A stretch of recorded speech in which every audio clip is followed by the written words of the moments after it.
Hello, good people of YouTube. Mountbatten here. And today we have a dev blog containing our next batch of new ships. These guys are going into testing and update 14.11, and a few of them are particularly interesting. One of them is very interesting, and it seems that Wargaming will go to no lengths with certain gimmicks, and you guys will see what I'm talking about when we get there. So link to this is in the description down below if you want to read along as I read aloud. I will be posting any relevant images or artwork as we go through the dev blog, but if you wish to check out the whole thing for yourself, check it out down below. Alright, so let's go ahead and dive on in. Close Test 14.11 New Ships is the title for this dev blog. Captains, in today's development blog post, we are revealing the remaining ships of the new European battleship branch, as well as several new premium ships. So, starting out with a Tier 5 European Techline battleship, the Tegetov, or Tegetov? Whatever, Tier 5. The lead ship of the only class of dreadnoughts built by the Austro-Hungarian Empire, which were relatively small for battleships. Due to the limitations in Austro-Hungarian naval infrastructure, they compensated by mounting all their main battery guns of 305mm Skoda guns in 4 triple turrets. An arrangement well ahead of its time, that is very true. These are the first dreadnoughts to be armed in such a way, beating the Italians by 1 month. Tegetov herself already had a relatively, Tegetov herself had a relatively quiet pre-war service, visiting several ports and escorting the body of Archduke Franz Ferdinand back home following his assassination. With the outbreak of the war, she was part of a force sent to support the warships Goeben and Breslau, but fearing a confrontation, was ordered not to engage British ships until the Germans were near at hand. When war began, the ship was part of the force that bombarded Ancona in May 1915, inflicting heavy damage on the region, after which the Austro-Hungarian Navy spent much of the war as a fleet in being, tying down significant Allied naval forces. It wasn't until 1918 that the ship sailed with a major Austro-Hungarian naval force to attack the Allied blockade. However, following the attack of the Italian torpedo boats, which resulted in the loss of her sister ship, oh my lord, Stavon, the force returned to port. With the end of the war, the ship was given to Italy as war reparations and scrapped in La Spezia in 1924 to 1925. So this is, I believe, it is the sister to the Viribus Unitus. Now, of course, this ship's going to play a lot different than the Viribus Unitus, as of course that ship came out way long time ago, and these guys are more torpedo focused. Yeah, so she does have 4 single-mounted 533mm torps with a maximum damage of 14,400, a range of 8 kilometers. So as a refresher on the European battleships, their main focus is not on the main battery guns like a lot of other battleship lines, well, most other battleship lines. Instead, their focus is on their torpedo power. They've got long-range, good damage torps for their tier up and down the line. It's a very interesting line indeed, but they have low HP, but good armor for their tier, so there's that. Next up is the Laudon, the Tier 6 Pan-European battleship. A planned class of 4 super dreadnoughts intended to replace older pre-dreadnought battleships of the Monarch class. These ships were about as large as Austria-Hungary could construct at the time, and compared to the previous Tegetov class, they included a heavier main battery of 10 350mm guns in 2 triple and 2 twin turrets. Overall, they were an improvement over the previous class, while still limited by the relatively small nature of the Austro-Hungarian shipbuilding infrastructure. They were intended to start construction in 1914, but were suspended and then cancelled during the war. After the collapse of the Austro-Hungarian Empire, there was no chance of these ships being built, obviously. So, the ship is named for notable Austrian Field Marshal Ernst Gideon von Laudon. So, 41,000 HP, 26mm plating. Her guns have a reload time of 30 seconds.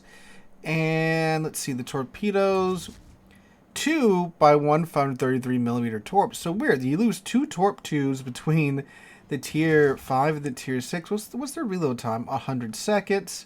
Then on the Tier 5, the reload time for 4 of these torps is 100 seconds. That's interesting, I guess, because you get slightly bigger guns at Tier 6. They took away 2 torpedo tubes, but okay, Wargaming. Again, the Pan-Euro battleships, very interested to see what they're going to play like once they do come out. So we are anxiously awaiting their arrival. All right, but up next, and this is where it starts to get a little odd, the Pan-Asian battleship, the Yimeng, which is a Tier 9 premium ship. Soviet Project A battleship with radically redesigned armaments during a late 1940s hypothetical modernization based on the experience of the previous war. In 1954 to 1955, the battleship could have been transferred to the People's Republic of China, so it's a Sovietsky Soyuz that could have gone to China. The ship is named after the Yimeng Mountains, a region closely associated with China's ancient history. In battle, Yimeng is a main battery-focused brawler with her impressive battery of 12 356mm guns with improved AP ricochet angles, though with those short maximum range. It's supplemented by a strong secondary battery with good range and accuracy. Her good plating will allow her to weather incoming shells to ensure she can take advantage of her powerful and well-rounded armament. To further emphasize her ability to withstand damage, she has access to an improved repair party which has a long action time, although you have a limited number of these charges requiring good consumable control to make sure you don't burn through them too quickly. Additionally, she will be the first ship with a new aerial and torpedo defense system consumable. The name isn't final. When active, it will reduce torpedo damage greatly for a brief period of time, allowing you to withstand a torpedo volley during your pushes or when being pushed. This will make you a difficult ship to dislodge and help your defensive options. All of this survivability has its downsides. You are neither stealthy nor agile, meaning once you are committed to a fight, there is no going back. Overall, Yimeng will be a bulwark for your team, better able to wade into fight, to press the enemy, and shrug off enemy attacks more effectively. You're recommended to either lead a suitable push or be the anchor your team can rely on to win elsewhere. Alright, that sounds very interesting indeed. So, 73,000 HP. Let's take a look at her here in the viewer. Yeah, she sure do have another turret bolted onto the back there. They really did just say, let's just put another turret on the Zavesky and crank down the caliber a little bit. All right, so her 12 356mm guns, 18.6 kilometer firing range, very short. Reload time of 30 seconds though, 1.9 sigma. Okay, let's see these consumables. This aerial torpedo defense system. So it reduces the damage taken from aircraft torpedoes by 70%. And reduces the damage taken from other torpedoes by 70% as well. They mentioned giving this out a little while ago, like they were going to look at giving it to like everybody, but I'm guessing they're just field testing it here on the Yimeng. So, yeah, and let's see, the heal time, 45 seconds, 3 set. Oh yeah, this is the, yeah, it's a Sovietsky Soyuz heal, so it's the heavy repair team. Oh, this literally says heavy repair teams on the title. Whoops, but yeah, this is the Sovietsky Soyuz heal, not Sovietsky Soyuz, Sevastopol's heal. Yeah, so, I mean, that's a very good heal. You can get 3 charges of it with Superintendent. So, yeah, it takes a second to, get the HP back in your ship, which means, too, it's not a heal like the Conqueror that can just brute force its way through all the damage you're taking. So, you do have to kind of back off and heal up, or, maybe heal in anticipation of eating damage, to kind of buy you some time. But, yeah, interesting ship to say the least here with the Yimeng. Alright, the Hoche. Originally the type 1936A destroyer Z-25, she was complemented for the Kriegsmarine in completed for the Kriegsmarine in November of 1940. And spent much of her wartime service in Norwegian waters on escort and mine-laying duties. She did participate in the Channel Dash in 1942, helping to escort the 2 Châteaurenault-class battleships through the English Channel. Returned to Norway, she participated in attacks on Allied Arctic convoys, though she was only involved in the sinking of 1 ship. She moved to the Baltic in 1944 to provide fire support for the German forces on the Eastern Front. She was surrendered to the British in May of 1945. Following French complaints regarding the redistribution of the Kriegsmarine's surviving ships among Allied powers, she was transferred to the Marine Nationale and entered service under the name Hoche, noted military commander of the French Revolution. She served until 1950, when she was rebuilt into a destroyer escort before finally being worn out and decommissioned in 1956. She was scrapped in 1961. In battle, Hawke takes elements from both her nations, carrying the largest guns mounted on any French destroyer, with their German improved AP Alpha and HE shell penetration, making them a threat to any target. However, they suffer from being only 4 barrels in total, with a long reload for a destroyer. Not all is lost, though, as Hawke has access to the main battery reload booster, allowing you to dish out significant damage during its activation. Her main weapon is her torpedoes. They have good traveling speed, damage, and reload time, as well as a decent range of 9 kilometers, allowing you to threaten all manner of targets with a strong punch. Her hull benefits from having good concealment and speed for her tier, combined with a good amount of hit points in the French saturation. That's very nice, allowing you to get in and out of close range fights. To get the most out of your main battery reload booster, you will need this solid survivability as you do not have access to a smoke generator. Overall, Hawke will focus mostly on torpedo attacks and supporting gunfire while using her main battery reload to win critical fights against destroyers or take apart cruisers with her strong AP shells. So what caliber are these guns? These are... Oh yeah, they're 150s. Okay. This thing's going to be interesting. So 150s at tier 8 on a destroyer, pretty good. 13 kilometer firing range, 8.5 second reload time. Yeah, that's a little. Oh, that's not a little. That's a lot. 50% buff to the reload of those guns, though, with her main battery reload booster. So you get 4 seconds for 15 seconds. That's how long the main battery reload booster goes for. That's a decent bit of damage you're throwing down range. Her torpedoes, though, 2x4 533mm torps, 14,733 maximum damage. 9 kilometer range, 60 knot speed, 100 second reload time. What's her concealment? Her concealment is... Where is it? Oh, right here. 7.4 kilometers. Okay. So it's a torpedo destroyer that you have pretty good guns to fall back on when the reload boost is going. I mean, obviously, those guns can quite literally rip apart same tier cruisers. So, okay. It's an interesting combination. I'll allow it. But, yeah, I very much want to see it in battle to see what it plays like. Okay. Now, get ready for some real nonsense, ladies and gentlemen, boys and girls. The Pan-American aircraft carrier Independencia, Tier 10 Independence. You're not going to believe what they did here, boys and girls. They'll do anything but give us French carriers, let me tell you. Anything but French carriers. A Colossus-class light fleet carrier, first ordered as HMS Warrior for the Royal Navy, the ship was laid down in December of 1942. She was transferred to the Royal Canadian Navy for a short period before returning to British service. She served as a test bed for the experimental rubber flight deck concept, as well as being refitted with an angled flight deck in 1956. In 1957, she was the HQ for the nuclear weapon testing at Christmas Island. In 1958, following this, she was sold to the Argentinian Navy under the name Era Independencia. She operated mostly American aircraft, including the first jets to serve in the Argentinian Navy. She was placed in reserve in 1970, following the entry into service of the 25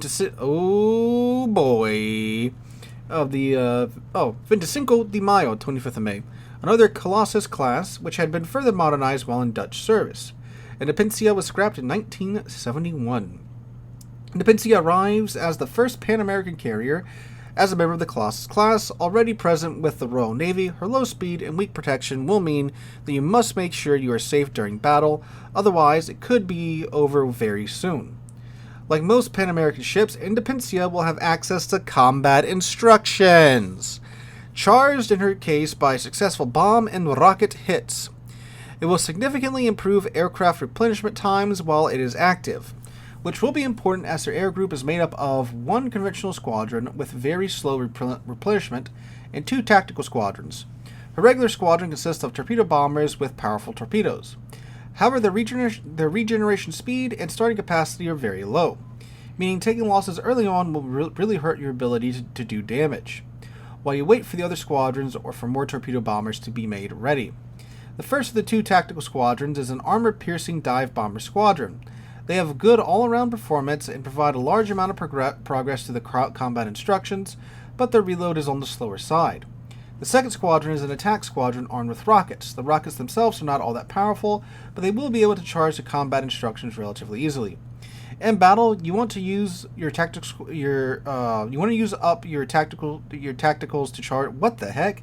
In battle, you want to use up your tacticals to charge up instructions and then use it to fill out your torpedo. Oh, okay. They're talking about the squadrons. I don't know what. Okay, that's interesting way of putting that. But anyway, so yeah, they're saying you want to use the tactical squadrons to charge up your normal squadrons because apparently the torpedo bombers on this thing are quite oppressive. All right. So the model's not ready yet, because they welded that angled flight deck on there. But let's take a look at the planes. All right, the attack aircraft. Let's look at the torpedo bombers first. So the torpedo bombers, you get four aircraft and an attacking flight, 12 per squadron, so 3 flights per squadron. What's the torpedo? Torpedo damage is 5,400. 2 bombs per payload. Okay, so yeah, that is quite powerful. So 4 planes per squadron, with each squadron doing each plane potentially doing 11,000 damage alpha. Oh my god! So if you find some poor soul that has like no torpedo protection, you're doing like 44,000 alpha damage. That's kind of nuts. What is this? What tier is this? 10, right? Okay, 10. That's a little bit better. But obviously, with torpedo protection stuff, that's going to be way lower. And of course, if planes get shot down on the squadron, there's that.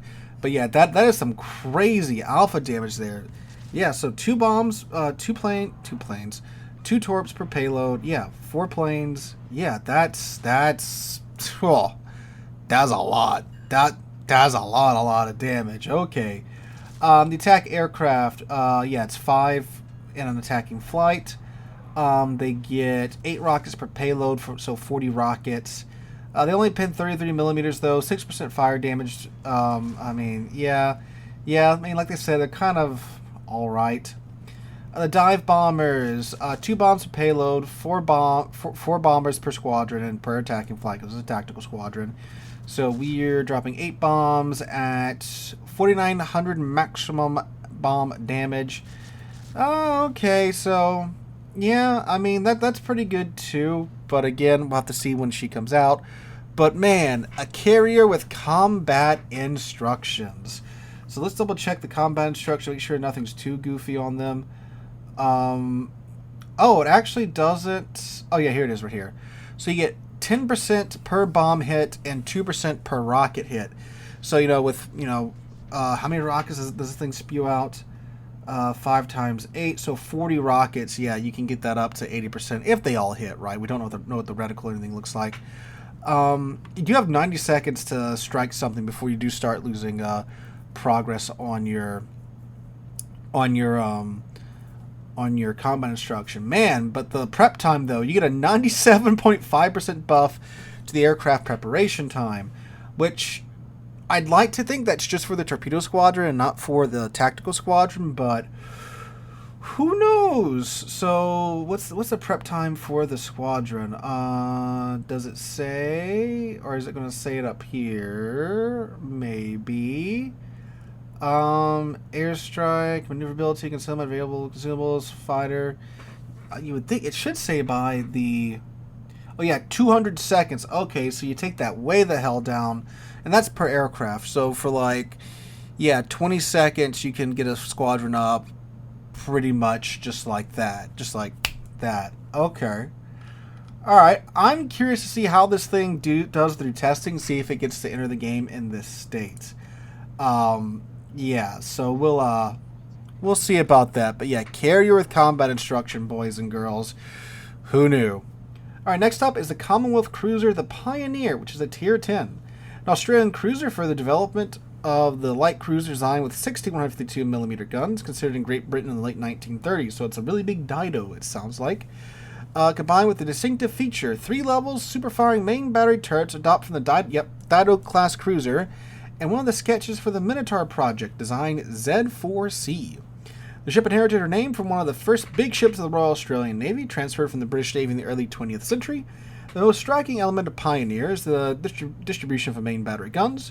While she carries 16 152mm guns and 4 quadruple turrets, just like the Plymouth, Pioneer carries 3 of these turrets forward in a super firing arrangement similar to that of Dido, allowing you to use 75% of your firepower when firing forward. However, the rear turret has relatively poor firing angles forward, making it hard to get all guns into action without giving broadside. This main battery benefits from a very good reload speed, allowing you to inflict a lot of damage to your targets, even while not revealing your broadside. While firepower is impressive for a light cruiser, care must be taken in use as she has a fairly short-range main battery and torpedoes relative to other ships at her tier. In battle, Pioneer will benefit from a strong yet slow set of consumables. Like her tech tree sisters, she has a crawling smoke generator typical of Commonwealth cruisers, allowing you to remain mobile and effective while still covered by smoke. This will be vital since, while she has decent concealment, her hull is quite large for a light cruiser and is not the most agile or resilient, making you vulnerable to more heavily armed opponents. Pioneer carries both a long-range surveillance radar, similar to that of the other Brisbane. It just says the other Brisbane, okay, as well as the improved submarine surveillance found on Cerberus. However, both of these consumables will require a long time to prepare, meaning that to have the most impact, you must preserve yourself for the mid to late game. Overall, Pioneer will be a solid supporting cruiser with her impressive, albeit short-range firepower, able to assist the team in the later stages of a battle with a powerful consumable set, so long as you survive long enough to use them. Alright, I actually like the way this thing looks. And I don't know, I don't normally like light cruisers, but I like the way this thing sounds. So that's another one that we're going to be keeping an eye on. Having most of your guns in the front and being able to hug an island and just poke your bow out to get your guns on target, that sounds very nice. And again, she gets radar. So radar, 12 kilometer radar, 20 seconds. That's very good. This is a tier 10, right? Yeah. Okay, that makes sense. Reload time on these guns, 7.8 seconds, not too bad.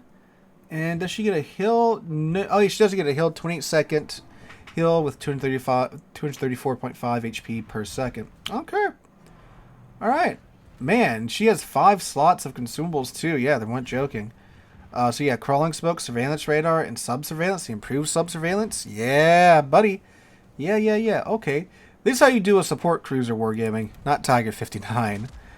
Alright, and last but not least, we have the Châteaurenault, which is a tier 10 French destroyer. This is... yeah. Alright, what the hell is this thing? Are these torpedo tubes in the front? Yeah, those are. Alright, Wargaming, what did you smoke for this? Châteaurenault began life... oh my god, this is a real thing. Began life as the Capitani Romani class cruiser Attilio Rogolo. Oh my god, it's a Rogolo! I didn't even recognize it. It looked too French. Which entered Italian Navy service in May 1942. In November 1942, she was torpedoed by the submarine HMS Unruffled. What is up with the British names? Unruffled? Like, that sounds like a type of jacket. Oh, yes, I'd like the unruffled jacket instead of the ruffled jacket, please. Oh, boy. Which forced her into dock for several months. Following the Italian armistice, she was interned in Spain. After the war, she was transferred along with her sisters Scipiano... how do you say this dude's name? I've heard this guy's name before. Oh, whatever. Scipione Africano to the Marine Nationale and renamed to the Châteaurenault. During 1951 to 1954, she was significantly rebuilt as an anti-aircraft escort, carrying a mix of 57mm and German 105 mounts, as well as 12 torpedoes and 4 triple launchers. She continued to serve in this configuration until 1961, when she was decommissioned. She remained in reserve until 1975 and was scrapped in 1979. In battle, she will benefit from having a good top speed, as well as access to an improved engine boost consumable, allowing you to get where you're needed quickly, as well as surprise the enemy by appearing in unexpected positions. Her agility will be important to get most out of her torpedoes. Due to their placement well forward, she will have excellent forward-firing torpedo arcs. However, the torpedoes themselves are similar to the torpedoes found on the Cassard line. They have a maximum range of 9 kilometers, but past 6 kilometers they have a damage drop-off. The drop-off isn't massive, but those who are willing to commit to their attacks will benefit from the full damage combined with their good speed. Her main battery consists of 3 twin 105mm mounts similar to those found on Z42 with their improved AP alpha damage and HE shell penetration. The guns will be effective against most targets. Their arrangement, however, with 2 of these two of the three twin mounts aft will make aggressive gun attacks hard to pull off. As a relatively large destroyer without a smoke generator consumable, she will have good HP pool. She have good HP pool for her tier, as well as French destroyer saturation mechanics. That's where you basically take half the amount of damage that you really should. And I just lost my reading spot because naturally I did. Yeah, there it is. As well as French destroyer saturation mechanics, allowing you some leeway if an attack doesn't go your way. The strong A armament and access to DFAA will also keep the aircraft carriers from you when required. Overall, Châteaurenault will perform the role of an aggressive, if large, torpedo destroyer able to press home her attacks with her speed, survivability, and armament layout, but still be able to fall back on a reasonable main battery when required. Okay, I like the way this thing the way this thing sounds. Sounds like another YOLO Emilio, but French and German, and the torpedo placement is something. This was a real ship. So, again, reality is often crazier than what wargaming can cook up. So these torpedoes, so yeah, 4x3 550s, 19,500 maximum alpha damage. It doesn't tell us the drop off though after 6 kilometers. So, well, I don't know. I haven't played the Cassard line yet, so I can't really say. So yeah, what's their top speed? 41 knots with engine boost 20%. So, dang, yeah, this thing's gonna be cooking with the speed flag and like brisk too. So yeah, this thing, I'm looking forward to this. Paul Emilio is great and all, but this thing sounds crazy. Hopping around some islands and stuff, popping people in the face with 19.5 alpha torps before you build into it. Oh yeah. All right, so some pretty interesting ships. 2 very interesting ones. Well, I'll say 3 very interesting ones with the Pioneer, the Châteaurenault, and the Independencia. So those 3 are by far the craziest ones in the Stev blog, although the Yimeng is pretty crazy too. A bunch of really nutty ships. So let me know what you guys think in the comments down below about these ships and which ones you're looking forward to, maybe which ones you are not looking so forward to. So share your thoughts with us down below, ladies and gentlemen. Hope you guys have a wonderful Tuesday and wonderful rest of your week. Hope to catch you guys in the next one.